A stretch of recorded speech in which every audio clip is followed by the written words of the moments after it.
Good morning, students. Today I came with the chapter Laws of Motion, chapter number 3, ICSE class 9. As you know, in this chapter we are going to study the laws of motion, which is based on the application of forces. So in this chapter today we are going to discuss the few topics. Those are force and its types, then Newton's first law of motion, along with that inertia. It is very important, students, to understand these things. Otherwise, the questions will be difficult to you. So first we will start the force and its types. Force, you must be knowing, students. In the previous classes also you have studied force.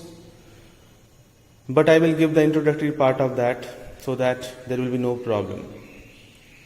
Force is a vector quantity. All the physical quantities we used to categorize in two different ways, that is scalar and vector, which I have explained earlier also. The force is a vector quantity because it is having a direction. Always whenever we apply force, we have a specified direction, which may bring the changes in the state of the body. State of the body means it may bring the moving body to rest, or it may bring the stationary body to motion. It may bring the changes in the direction of the body also. It may bring the changes in the speed of the body also. And it may bring the changes in the shape or size of the body also. So this is the definition of the force, which says that the force is a vector quantity which may bring the changes in the shape or size of the body, in the speed of the body, in the direction of the body, or in the state of the body. Now there are two types of forces we are going to discuss in this chapter. You can see the first part is balanced force. The first type of force we are going to discuss, that is balanced force. By name only it is saying that it is talking about a balanced portion. Whatever we are doing, that will be in balanced manner. You can see the diagram I have drawn, and you can see there is a body on which from two opposite directions, two different forces are applied, F1 and F2. Down one I have written F1 is equal to F2. What does it mean? It means that both the magnitudes, the values of F1 and F2 are equal. So whenever from opposite directions we are applying two forces, whenever we apply forces from opposite direction on a single body with equal magnitude, then in that case you will find the body on which we are applying the force, that body will not be displaced. It means the net result of the application of those forces F1 and F2 will be 0. They will cancel out each other, and hence you can see the body will not have displacement. So balanced force, how we can define, students? We can define that whenever any body experiencing different forces, or we can say equal forces with different directions, and their net result becomes 0, and the body is not able to move, in that case we used to call that force as balanced force. Clear? Just opposite of that, unbalanced force. You can see here I have drawn the similar diagram, but the information down written, that is different. Either F1 will be greater than F2, or F2 will be greater than F1. In that case, what is going to happen? In that case, the body is going to displace for sure. It means the magnitudes of the applied forces from opposite ends are not equal. When unequal forces applied from different ends, In that case, the net effect of the forces on that body becomes non-zero. It means it does not become zero, and such kind of forces are called unbalanced forces. Okay? One example for balanced force I need to give you, like you try to push the wall.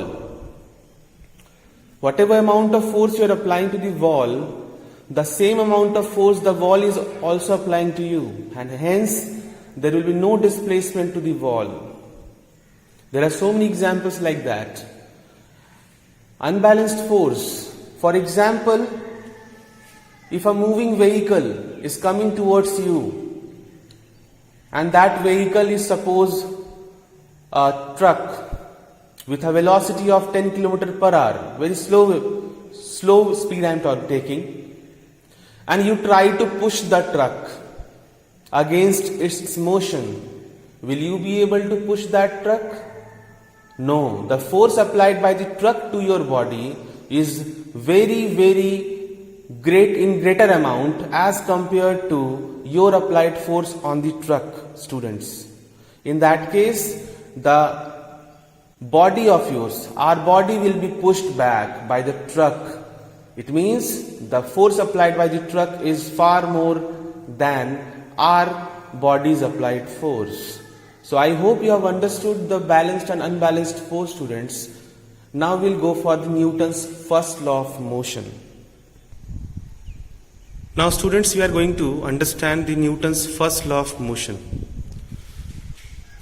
This first law is based on the body's state along with the application of forces on that bodies, on those bodies. So in this law, what actually the explanation has been done, what Sir Isaac Newton has explained, we are trying to understand that. This law states that every body continues in its state of rest or motion until or unless an external unbalanced force is applied on it. Once again, students, this law states that every body, whichever body we pick, every body tries to continue in its state of rest or motion until or unless an external unbalanced force is applied on it. Let me explain this law in a better manner. It means whenever a body is at rest mode, suppose, means the body is not moving. So in that case, we can say that the body will be trying to continue in its state of rest only. For example, I have written the example, see, a book is kept on a table. If a book is kept on a table, if you ask yourself, that book will be displaced or changing its position in which condition? If you kept a book, suppose today, and nobody touches the book, if you come tomorrow, the book will be on that same table. It shows that the book was in stationary position, so book wants to continue its state of rest. But if we apply the forces to pick that book from the table, then only the book's position and the book's state will be changed. On the other hand, second example I will take, when a bus is moving or any vehicle is moving, in that case, the bus itself wants to continue in its state of motion only, until or unless you apply brakes on the vehicle. So this is the first law which explains that every body continues in its state, whichever state, rest or motion, until or unless an external unbalanced force applied on it.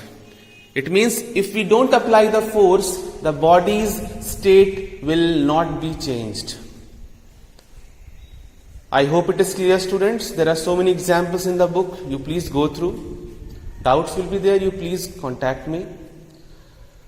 Now the question continues that in your mind also it is coming, it should come, that sir, why it is happening actually? Why the body has this tendency to continue in its state of rest or motion?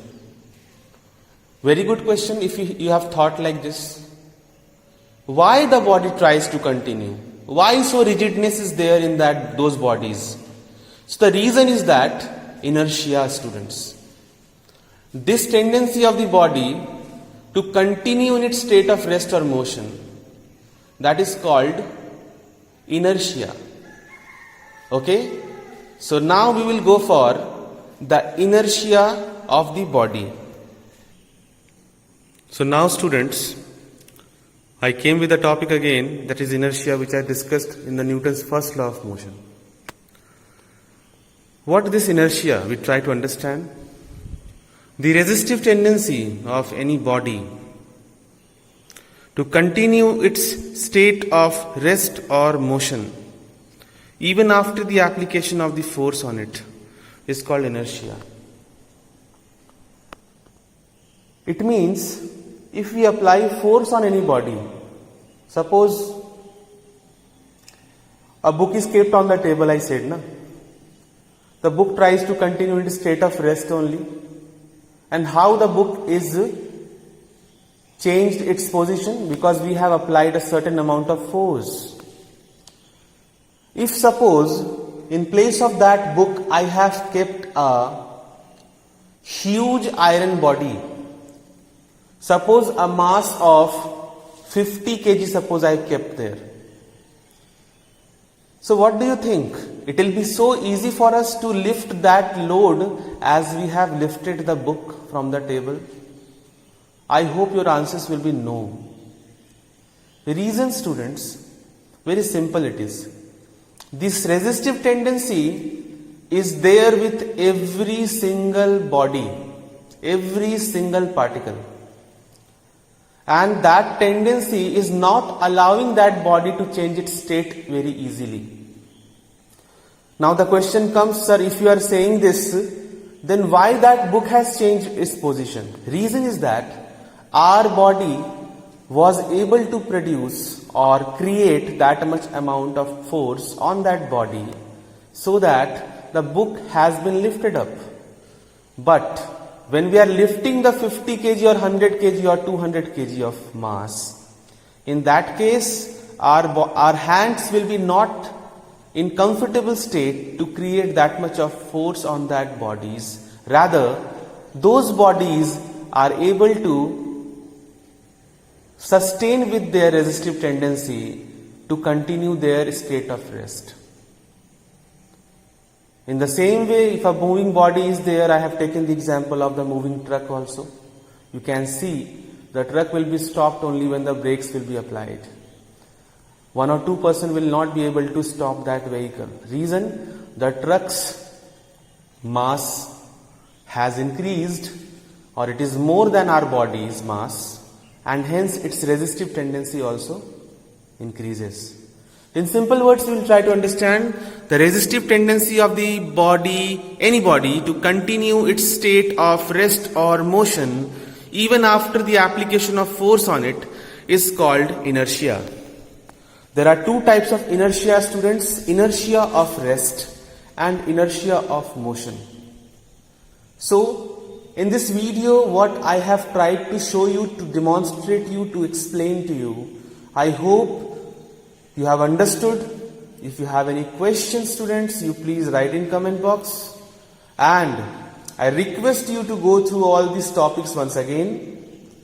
And in the next class, in the next video, I'll explain to you the inertia of rest, inertia of motion, along with their examples and Newton's second law of motion.